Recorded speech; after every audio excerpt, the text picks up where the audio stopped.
आप aspirational generation के साथ हम डील कर रहे हैं हिंदुस्तान में।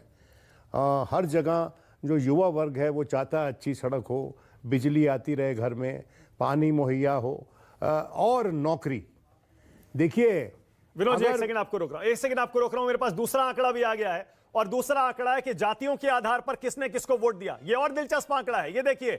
छत्तीसगढ़ में हमारा state analysis news 24 today Chanakya का एग्जिट पोल सीधे सीधे इशारा कर रहा है कि कांग्रेस पार्टी ने एससी का भी ज्यादा वोट लिया, एसटी का भी ज्यादा वोट लिया, ओबीसी का भी ज्यादा वोट लिया और अदर्स का भी ज्यादा वोट लिया। इससे सीधा सीधा इशारा मिल सकता है कि छत्तीसगढ़ में न्यूज 24 टुडे चाणक्य का एग्जिट पोल या स्टेट एनालिसिस किस डायरेक्शन में जा रहा है। एससी में देखिए, बीजेपी 37%, कांग्रेस 54%, एक 17% का बहुत बड़ा अंतर। एसटी वोट में 38% बीजेपी को है, कांग्रेस को 51%, 13% का बहुत बड़ा अंतर। और ओबीसी देखिए, ओबीसी को कांग्रेस पार्टी ने कितना बड़ा मुद्दा बनाया हाल के महीनों में, चाहे वो जाति जनगणना हो, महिला आरक्षण में भी ओबीसी के आधार पर एक आरक्षण देने की बात हो। राहुल गांधी ने खुद इसका जिम्मा उठाया, पूरे देश में इसे मुद्दा बनाया। उसके बाद देखिए 42% ओबीसी कांग्रेस के पक्ष में जा रहा है और 40% फिर भी बीजेपी को मिल रहा है। यह भी बड़ा इंटरेस्टिंग फिगर है। ओबीसी पर बड़ी कांटे की टक्कर छत्तीसगढ़ में है बीजेपी और कांग्रेस में, 40 और 42। और अदर्स का वोट बीजेपी को मिल रहा है 51%, कांग्रेस को मिल रहा है 34%। यह भी बड़ा इंटरेस्टिंग है। सुकेश, आपका कमेंट इस पर। सबसे ज्यादा इंटरेस्टिंग इसमें आपको कौन सा आंकड़ा लगा? मुझे तो ओबीसी लग रहा है कि इतना बड़ा मुद्दा कांग्रेस बनाने की कोशिश कर रही थी ओबीसी को, उसके बावजूद कांटे की टक्कर है। मुझे एसटी लग रहा है और एससी लग रहा है, दोनों की संख्या वह बहुत ज्यादा है और उसमें कांग्रेस बहुत लीड कर रही है। इन आंकड़ों के आधार पे अगर मैं बिना सफोलॉजिस्ट हुए अगर प्रेडिक्ट करूं तो कांग्रेस इज कंफर्टेबली इन। ये जो कहा जा रहा था बीजेपी की तरफ से, और तमाम बड़े लोगों ने ऐसा कहा था, बीजेपी का शीर्ष नेतृत्व ये कह रहा था कि जो छत्तीसगढ़ के नतीजे हैं वो आपको चौंकाएंगे। अगर ये नतीजे नहीं है, ये रुझान है, ये एग्जिट पोल है, अगर इसको मैं वोट के आधार पे देखना चाहूं तो कहीं भी कांग्रेस जो है वो दिक्कत में नहीं दिखाई दे रही है। They are comfortable. बिल्कुल। अब आप जैसे मैंने पहले कहा, आप एससी, एसटी, ओबीसी और अन्य वोट देखेंगे तो उसमें एससी, एसटी और ओबीसी में कांग्रेस पार्टी आगे है, जबकि अन्य में बीजेपी थोड़ा आगे, बल्कि थोड़ा नहीं काफी आगे। पर इसके बावजूद आपको पता है एससी, एसटी और ओबीसी का एक बहुत बड़ा आंकड़ा है छत्तीसगढ़ में भी। तो इसीलिए अगर इन तीन जातियों के हिसाब से किस दिशा में ये आंकड़ा जा रहा है, नतीजा जा रहा है, रुझान जा रहा है, आप आराम से अंदाजा लगा सकते हैं। एससी में भी 17% का फर्क है, एसटी में 13% का फर्क है कांग्रेस के पक्ष में, और ओबीसी में 2% का फर्क है। इसमें प्लस माइनस 3% गलती की गुंजाइश, जो कि हर एग्जिट पोल में, ओपिनियन पोल में रहती है, उसको आप कंसीडर करके चलिएगा। थोड़ी देर में आपको आंकड़ा दिखाऊंगा छत्तीसगढ़ में न्यूज 24 टुडे चाणक्य के एग्जिट पोल स्टेट एनालिसिस के हिसाब से किसको कितनी सीटें मिल रही हैं और किसको कितना वोट शेयर, बस थोड़ी देर में।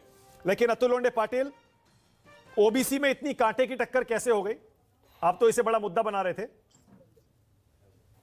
नहीं, मेरे ख्याल से मानक जी पिछले कुछ समय में ओबीसी का जो वोट था उसमें काफी डिवीजन हुआ था, बड़े पैमाने पर कांग्रेस जो है, कांग्रेस की तरफ से वो हमारा वोट छिटक गया था।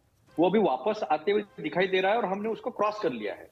तो ये बहुत बड़ी हमारी अचीवमेंट है। और आने वाले दिनों में जो क्रेडिबिलिटी जो है, क्रेडिबिलिटी की बात आ रही है कि मोदी जी ने कहा कि ये मोदी की गारंटी है, और मोदी जी 5 स्टेट में चेहरा थे, एक स्टेट में तो जा नहीं पाए, उनके ही सहयोगी दल ने कह दिया कि मोदी जी मैं आपके साथ डायस शेयर नहीं कर सकता। लेकिन ये जो इंप्रूवमेंट है, ये इंप्रूवमेंट आगे और बढ़ेगा, क्योंकि हमने धरातल पर जो क्रेडिबिलिटी, जो गारंटीज दी है, ठीक है, ओके, ओके, ऑलराइट। एक ही अनुभव बताता हूँ। हाँ। मैं तेलंगाना में था, तो तेलंगाना में जब मैं बात कर रहा था लोगों से, फील्ड पर काम कर रहा था, तो लोग ये कहते थे हाँ हाँ मेरी सिस्टर कर्नाटक में है, उसको फ्री बस मिल रहा है, इन्होंने चावल रोका तो लोग डायरेक्ट पैसे, चावल की जगह पर पैसे अकाउंट में है। तो लोग एंडोर्स करने वाले लोग जो है वो हर जगह मिल रहे थे। तो ये क्रेडिबिलिटी की बात जो है, वो क्रेडिबिलिटी की बात भी जो है, ठीक है, ओके। राखी राठौर, एससी एसटी वोट में आप इतना पिछड़ गए छत्तीसगढ़ में कि ओबीसी के वर्ग में अगर आप कांग्रेस को टक्कर भी दे रहे हैं, लगता नहीं है कि आंकड़ा आपके पक्ष में आ रहा है छत्तीसगढ़ का। राखी राठौर, आपका कमेंट।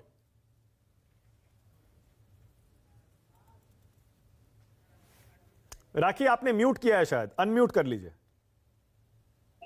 मानक जी, मुझे लगता है जिस तरह से आदरणीय मोदी जी ने काम किया है, ये जो आंकड़े हैं इसमें जो आप दिखा रहे हैं उसमें बहुत बेहतर प्रदर्शन जो है हम लोग आगे करेंगे, क्योंकि देखिए संजय जी भी अभी कह रहे थे कि किसी भी आंकड़ों की या किसी भी एग्जिट पोल की बात हम तब कर सकते हैं जब सैंपल साइज अपना क्या हो, किन किन लोगों से आप लोगों ने फीडबैक लिया। और मैंने आपको पहले भी बताया कि भारतीय जनता पार्टी तो हर पन्ने पर अपने एक आदमी की जो लोग हैं हमसे जुड़े हुए हैं, और जो हम लोगों ने वहां से फीडबैक लिया है उससे छत्तीसगढ़ के अंदर हम लोग एक पॉजिटिव जो है रास्ते पे जा रहे हैं। और जिस तरह से अतुल जी बोल रहे थे कर्नाटक में तो सिर्फ बसें ही नहीं मिल रही है महिलाओं को, वहां पर आपने बिजली की दरें बढ़ा दी हैं, वहां पर जिस तरह के 10 किलो चावल देने की बात थी वो अवेलेबिलिटी नहीं हो पा रही है। तो और जो डिप्टी सीएम की बात अगर कहूं तो उन्होंने विकास का पैसा मना कर दिया। तो कर्नाटक की बात नहीं करें, क्रेडिबिलिटी लोगों ने देख ली है कांग्रेस पार्टी ने क्या किया है, लेकिन फिर मैं उसी बात पर आऊंगी। ओके, ऑल राइट राखी, कर्नाटक और बाकी देश बाद में। आज इन 5 राज्यों का दिन है। विष्णु त्रिपाठी आ गए हैं स्टूडियो में, सीनियर जर्नलिस्ट हैं, दैनिक जागरण के चीफ हैं।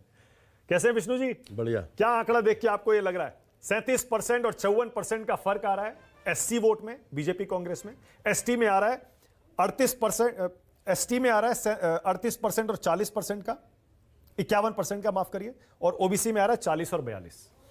मुझे लगता है कि अभी टोटलिटी में आना चाहिए, फिर उसके बाद किसी निष्कर्ष पर पहुंचना चाहिए, क्योंकि जो टोटल वोट होता है उसमें इनका कितना परसेंट है, इनका कितना प्रतिशत या हिस्सा है, उसके आधार पर अंतिम निष्कर्ष पहुंचने पर ये एक विमर्श का विषय हो सकता है, लेकिन